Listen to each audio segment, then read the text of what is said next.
যেহেতু বিয়ের পরে কাপলরা চায় যে একটু ঘনিষ্ঠভাবে নিজেদের সময়টা উদযাপন করার, সো সেক্ষেত্রে শীতকাল ঋতুটি অন্যতম।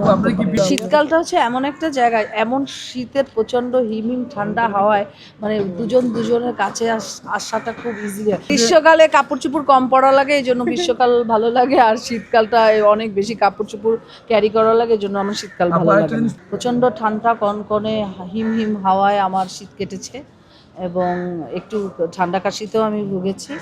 সো তারপরেও আমি বলবো যে শীতের যা যা করা দরকার, পিঠা উৎসব কিংবা গরম গরম ভাপা পিঠা, কুলি পিঠা, হাঁসের মাংস, চিতই পিঠা, তারপরে চালের রুটি, যে এই প্রসেসগুলি কিংবা এই ফুডগুলি যে স্পেশাল শীতকালে সবাই পছন্দ করে, সেগুলি সবই খাওয়া হয়েছে। একটি পিকনিকে অ্যাটেন্ড করেছি, ঢাকার বাইরে যাওয়া হয়েছে, খেজুরের রস খেয়েছি। সব কিছু মিলিয়ে আমার কাছে শীত উপভোগটা অনেক ভালো লেগেছে। আপু, শীত বেশি পছন্দ না কারণটা কি?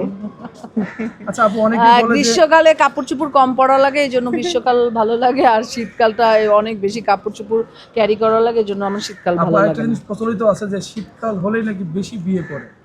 আসলে কি, শীতকালটা হচ্ছে এমন একটা জায়গায়, এমন শীতের প্রচন্ড হিমহিম ঠান্ডা হাওয়ায় মানে দুজনের কাছে আসাটা খুব ইজি হয়, মানে কাছে আসতে না চাইলেও কাছে আসা যায়।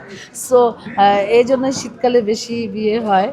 আর যেহেতু বিয়ের পরে কাপলরা চায় যে একটু ঘনিষ্ঠভাবে নিজেদের সময়টা উদযাপন করার।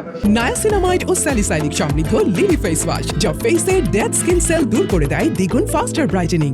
অনেক দিন থেকে আমাদের শিল্পী সমিতির কার্যক্রম স্টপ ছিল, তো আমরা সবাই ভাবলাম যে আমাদের যোগাযোগের জায়গাটা একটু বিঘ্নিত হচ্ছে, সেই জায়গাটা কিংবা সেই গ্যাপটা পূরণ করার জন্য আজকে কম্বল বিতরণী প্রোগ্রামটা অনুষ্ঠিত হয়েছে। এটার উদ্যোক্তা হচ্ছে আমাদের প্রাণপ্রিয় মুক্তি, এবং আমরা তার সহযোগী ছিলাম, শিল্পী সমিতির এক্সিকিউটিভ আমরা যারা মেম্বাররা ছিল, সনি, আমি, চুনু ভাই, তারপর আনবান ভাই, আমাদের প্রেসিডেন্ট, অনারেবল প্রেসিডেন্ট নিশা ভাই, সবার সম্মিলিত প্রচেষ্টায় আজকে আর কি কম্বল বিতরণী প্রোগ্রামটা অনুষ্ঠিত হলো।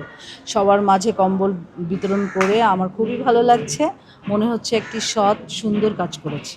আচ্ছা, আগামী নির্বাচন নিয়ে যদি একটু বলতেন। শিল্পী সমিতি, ইয়েস। আচ্ছা হ্যাঁ, শিল্পী সমিতিতে একটি সুইটেবল সুন্দর প্যানেল দেখে আমি পার্টিসিপেট করতে চাই, কিন্তু অবশ্যই বড় পোস্টে কাজ করতে চাই, কারণ ছোট পোস্টগুলিতে কাজ করার জায়গা থাকে না, স্বাধীনভাবে বক্তব্য দেওয়ার জায়গা থাকে না। একটু বড় পোস্টে থাকলে মনের মতো করে নিজে যে কাজগুলি করতে চাই, শিল্পীদের জন্য যতটুকু অবদান রাখতে চাই, সেটা বড় কোনো পদ হলেই সেটা সম্ভব হয়। কি বড় পদ, আপনি কোন পদটা? দেখি সবাই দুটি প্যানেল হবে, আমার যেটা ভালো হবে, যে প্যানেলটি আমার মনের মতো হবে, সেই প্যানেলে আমি পার্টিসিপেট করব, এবং এটা বসে সিনিয়ররা আছে, অভিভাবকরা আছে, তারাই ডিসিশন নেবে। শিল্পীদের ভিতরে এই নির্বাচন নিয়ে বিভিন্ন কোলাহল বা তৈরি হয়, এই বিষয়গুলো আপনারা কিভাবে দেখেন একজন শিল্পী হিসেবে? একটি বড় কাজ কিংবা বড় যে কোনো কিছু উদ্যোগ, যে কোনো ভালো কাজে সমালোচনা হবে, সেটার বাইরে আমাদের শিল্পী সমিতিও না। তো এবার মনে হয় যে সেই সমালোচনা অতিক্রম করে আমরা ইলেকশন করতে পারবো। নায়াসিনামাইড ও স্যালিসাইলিক সমৃদ্ধ লিলি ফেস ওয়াশ, যা ফেসের ডেড স্কিন সেল দূর করে দেয় দ্বিগুণ ফাস্টার ব্রাইটেনিং।